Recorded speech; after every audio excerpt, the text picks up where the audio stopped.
going on, guys? Brad with Boss LEDs here. So as you guys know, I did gain another sponsor. They're called LOYO Lighting. So they gave me a wicked discount on these light pods, and I've already put them on the truck. I just haven't wired them up yet, so I don't actually know how they look here. I know how they look just on the bench, but we're gonna hook them up. But just to remind you guys, so they do low beam, high beam, and they also do turn signals. So the turn signals are in the little corners here. You guys will see it whenever I get this thing done. So we're gonna go through and see just how difficult it is to hook it up. Looking at the wiring harness, it's not gonna be that bad, so I'll bring you guys along for the ride. So the first thing that we're gonna tackle is getting the switch in here. So this is your switch. One of them is for the low beam, one of them is for the high beam. So this is gonna be your low beam, this is gonna be your high beam. But when you do the high beam, it turns the low beam on as well. So that's just how it works. So first is going to be getting this inside the truck. So we're going to take these apart. I've already been sitting here trying to pull them apart with my fingers, and I cannot because these are very, very tight, and I do really appreciate that. So I'm gonna grab some pliers and pull these apart, and then we're gonna feed the end of this wire through the hole in the firewall, so that way we can actually have the switch up here, and then everything else we'll tackle in a minute.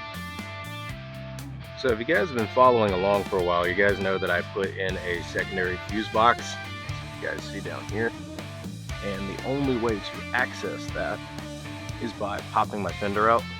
Now you guys don't have to have a secondary fuse box. I just did it because I've got rock lights, I've got wheel lights, underglow, grill lights, now 2 sets of pods, so I just want to have all my accessories in one place instead of just piling them up on the battery. So you can hook these straight to the battery. In fact, the battery hookups that they have are made to go over some of your bigger battery studs. So I'm actually going to cut these off, put some smaller ones on there, just to make it work in there. But yeah, so I'm going to pop this fender out real quick, and we will keep on rolling.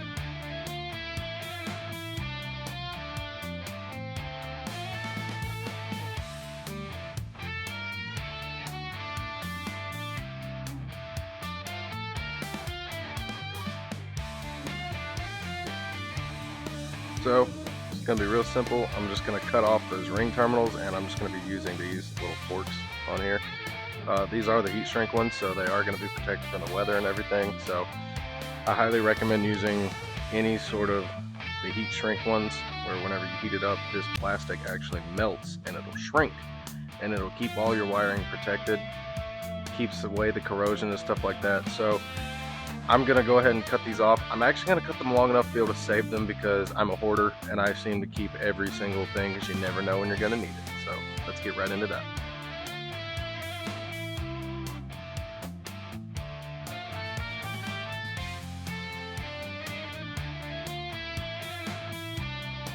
Alright, so I got our wires hooked up to the switch inside, and our power is wired.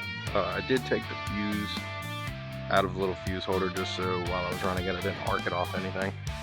So now it's going to be as simply as run these plugs and plug it in. So this plug is going to go to whichever one of your lights is the closest.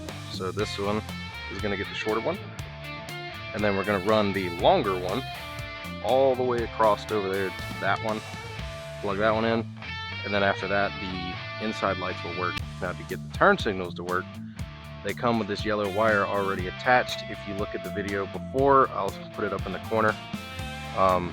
You just have to run this yellow wire to your turn signal wire inside your headlight.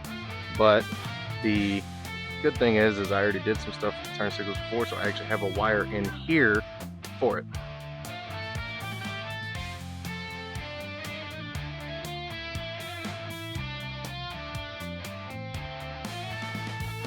Now, just as a quick test before I tighten everything up and get everything put away, let's see if it works.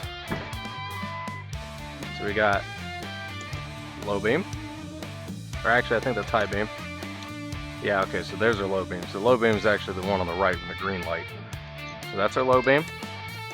That's our high beam. We'll do left signal.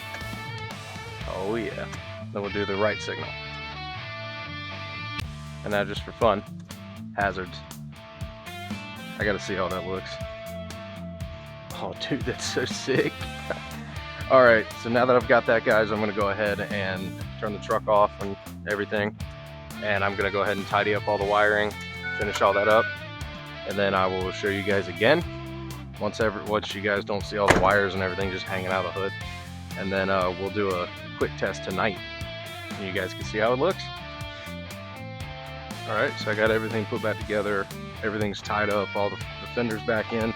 So now we're just going to test them one more time just to make sure that they're working. So let's see. Low beam. High beam. And I'm just going to do the hazards. Oh yeah. Yeah, that's gonna be awesome. Alright guys, well, that's it for right now. We will come back tonight and I will get some shots of it in some different areas. Like I've got a dark place behind my apartment complex, so I'll take it over there and we'll see how these babies do. All right guys, just so you can see this, I don't have any of the headlights on or anything, so we're gonna go start with the low beam. You guys can see that it's not very dark out there. That's the low beam. I mean, that's pretty bright in and of itself. Now, just a high beam. That's ridiculous. And I don't know if it's because they're sitting up higher or not. But now we'll do a combination with the headlights on. Well, let's get to the low beam. That's low beam. We're going to turn the headlights on. Okay, now we're going to switch to the high beam. Jeez, that's ridiculous. And now, just for fun, let's turn my Oxfam ones on too. That's what I'm talking about. Yeah, I don't recommend flashing your brights at me anytime soon because I'll probably send you to the optometrist. But there you go, guys. That is the LOYO fog lights. Fully installed. Thank you guys so much for watching. As always, have a good night, and we'll see you later.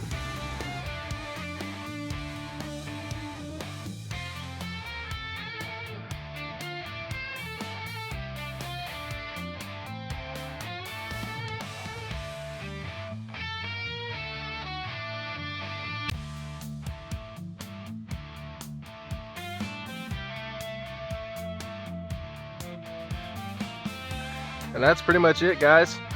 Plain and simple. This took me about an hour to do that. Now it took me about 20 minutes a couple days ago to hook the brackets up and everything. I didn't take a video of that just because that part's going to be different for everyone. You know, some people want them down in the bumpers, some want them up here like how I have them, some want them on the roof. So I didn't take a video of that, but I mean, it's pretty plain and simple, guys. These LOYO lights are built to be easy to install.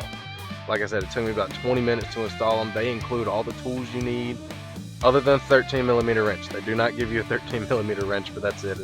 That's really all you need to mount these things. So hope you guys enjoyed this video, and I will see you guys in the next one.